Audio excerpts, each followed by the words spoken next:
My experience with Nag sir. అంటే ఇది నేను యాక్చువల్లీ ఇట్లాంటి పెద్ద పెద్ద స్టార్స్ని కూర్చోబెట్టుకుంటే నాకు నిజంగా భయం వేస్తుంది.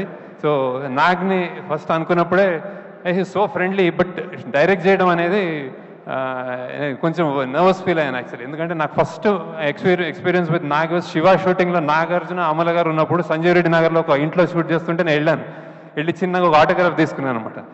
అప్పటి నుంచి ఆ డేస్ గుర్తున్నాయి నాకు. So how many variety of experiments, how many variety of films ఈ డెడ్. శివ నుంచి అన్నమయ్య కానీ ఏదైనా రెడీ అని ఆయన.